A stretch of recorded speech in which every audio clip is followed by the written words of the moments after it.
Well, good morning, everyone. We'll go ahead and get started. Welcome to our Sustainable Material Minisode, where mini talks can have a major impact.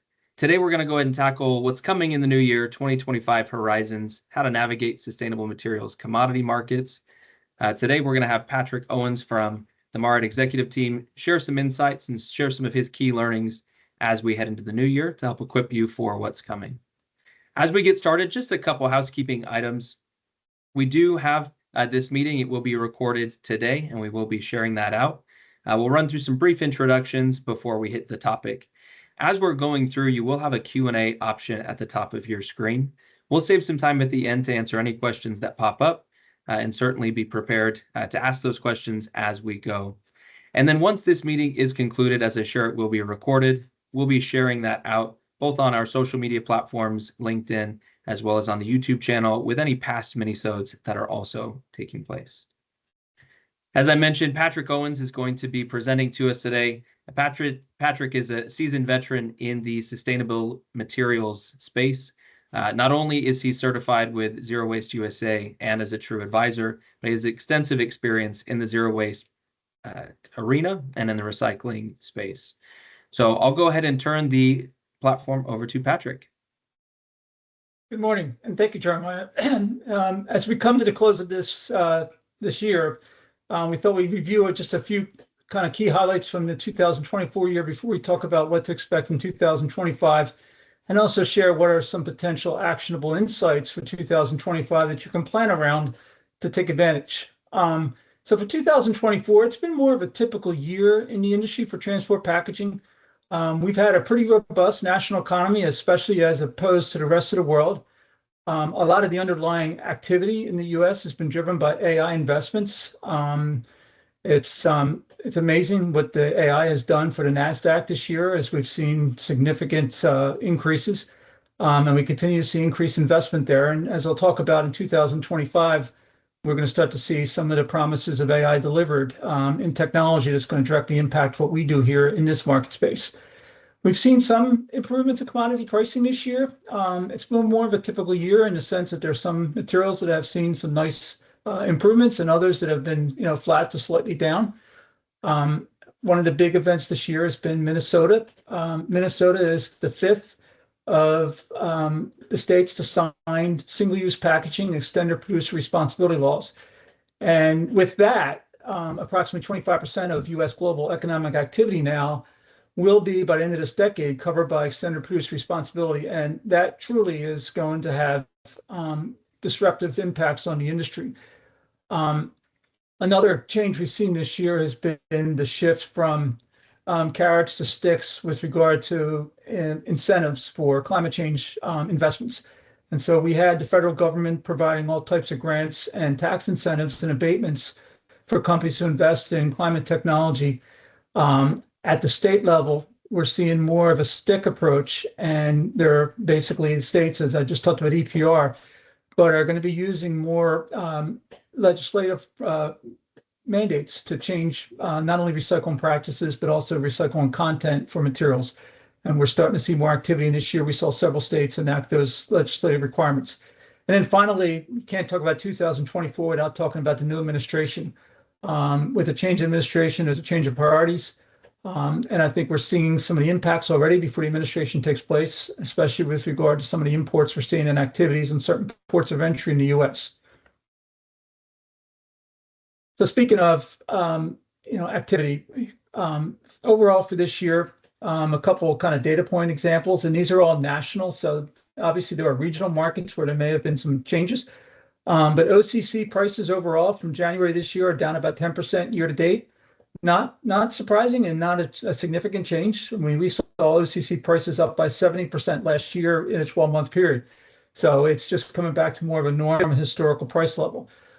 Pallets have been flat, slightly down most of the year. We are seeing a couple of exceptions, and that gets back to some of the administrative impacts.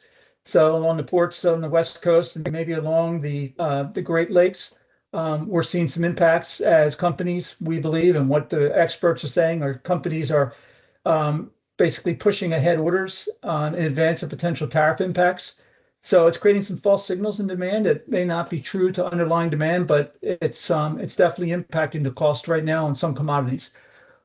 Films are up about 10% year to date. And polypropylene has really been a leader. It's up about 80% year to date. And as we will begin to see more of our discussion, waste disposal fees are up by 15%, which is following a multi-year trend of 10% or more, and that's becoming obviously more problematic for our customers.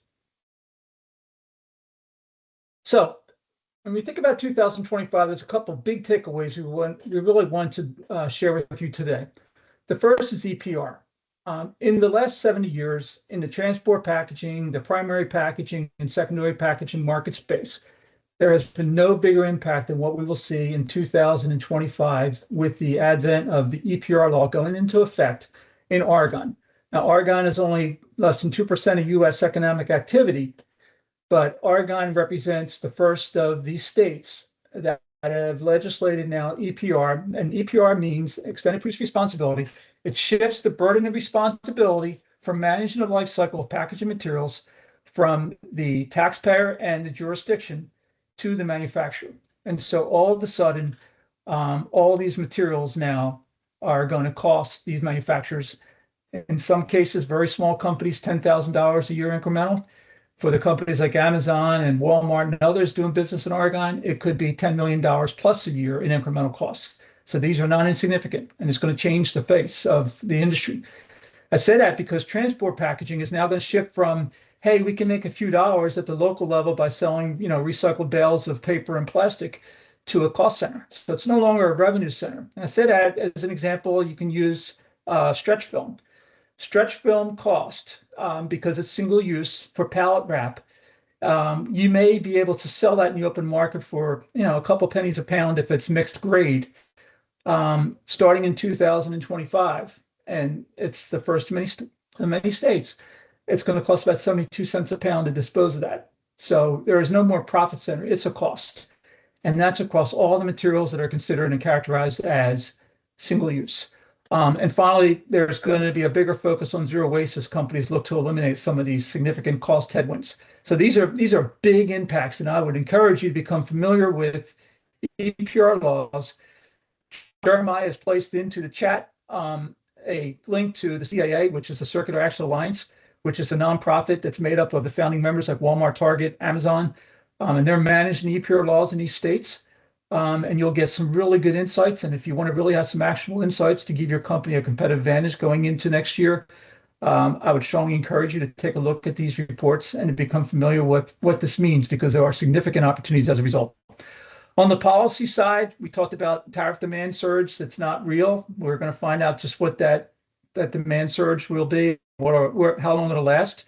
We're going to see an export market rebound as these companies and these countries that are under pressure to import more from the US, they're going to begin to look more and more at importing more of these commodity materials, which are easy to do, and they can do relatively quick turnaround to respond to US pressures for more imports.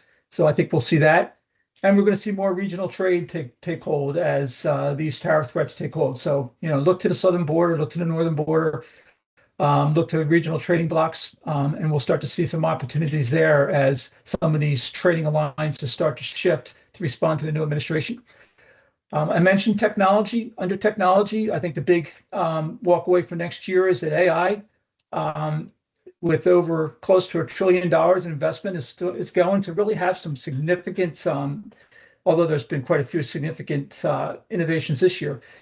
There's going to be an opportunity for companies to bring to market for the first time smart AI technology, which will integrate image recognition technology with AI ability to learn. And so imagine you're on a dock and you have a camera now, and it'll be able to recognize what's being thrown into a roll-off and be able to characterize that material waste.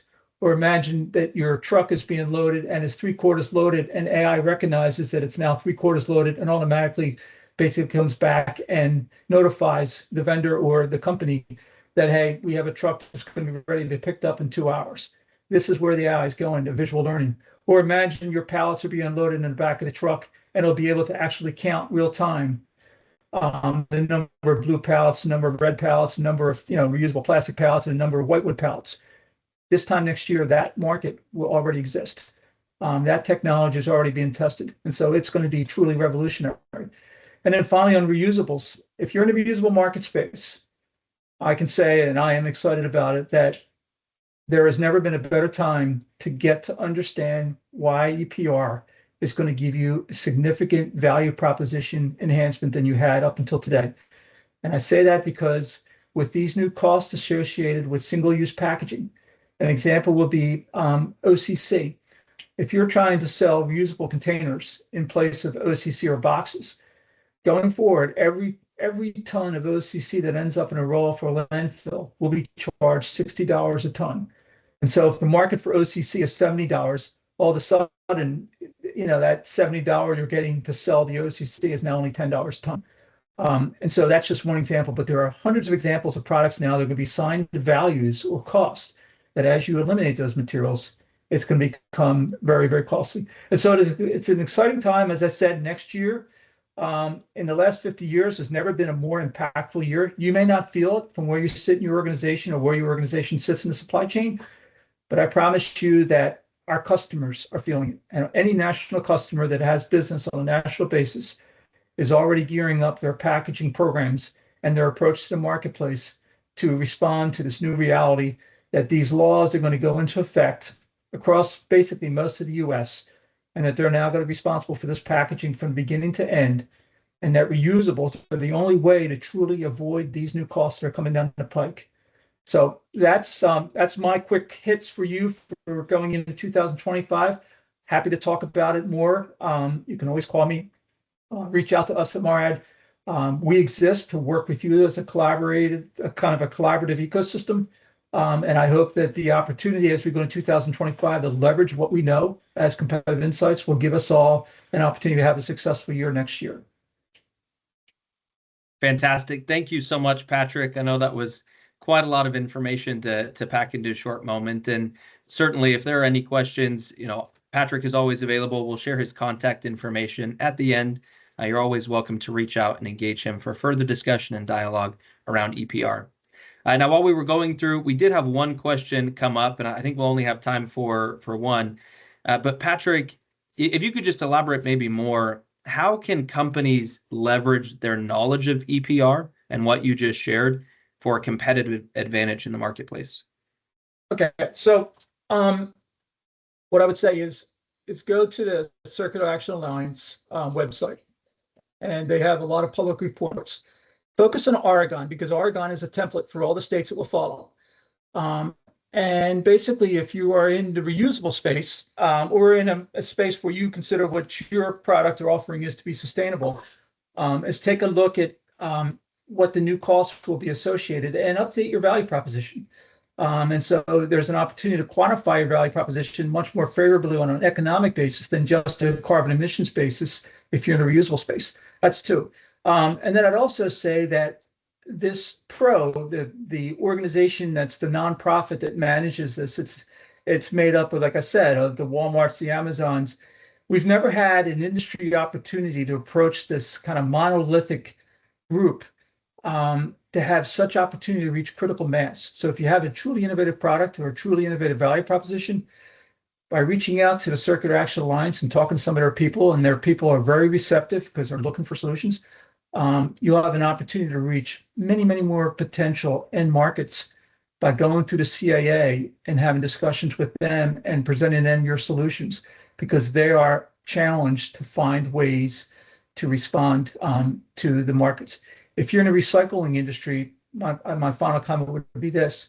Part of the challenge that these companies have that are in the EPR crosshairs is that they're now going to be responsible for not only collecting all the materials at end of life, but finding markets for those materials, what they call responsible end markets. A lot of those responsible end markets have not yet been developed. And so if you have an opportunity to participate in reuse or recycle or repurposing materials like corner guards, for example, or flower pots in distribution centers, companies today are not so receptive. They're saying, let's just get rid of their waste. Going forward, the cost of considering that waste is going to be multi times larger. And so there's opportunities for you to really put your innovation hat on and think about, okay, how do we provide innovative solutions to help our customer to avoid these landfill destinations and to avoid the costs associated with it. So those are some of the suggestions I would make. And I'd also, like I said, just continue to encourage you to become as familiar as you can with the EPR laws, because you will truly become a reference for your customers as they're trying to understand what this means for them. Yeah, fantastic. Thank you so much for answering that question, Patrick. As we go ahead and wrap up, just wanted to kind of share a couple key takeaways from this meeting. As Patrick shared, the EPR laws that are coming out in many states, starting in Oregon, are going to transform the way that we understand transport packaging in the recycling market now. And kind of the traditional ways of doing things are changing. So it's really important to be aware of that and be really knowledgeable. As Patrick just shared and actually responded in the question, the value prop for a lot of different pieces in the space, but especially reusables and pooled products, are going to see some benefit from EPR. And the technology boom in AI, especially, that's going to be seen in 2025 and as it accelerates across the industry and into other markets, really will be amazing to see what comes from here. Big thank you again to Patrick. We're really excited for our next Minisode that's coming up on January 17th. This one's going to be focused on finding responsible end markets to a lot of hard to recycle supply chain materials, some of which Patrick just shared, like corner guards, flower pots, and others. We'll go ahead and dig into that, understand what those materials are, ask the question, what do I do with this? And really give some insight into where you might be able to go, the innovations that might be coming to support that, and how you can best manage those programs. We recommend that you follow Marad on LinkedIn for additional content throughout the month. We're always putting out information, not just on EPR and this content, but across the space. We're really excited for a lot of what's coming in the future. We're always available for questions. As I shared, here's Patrick's contact information.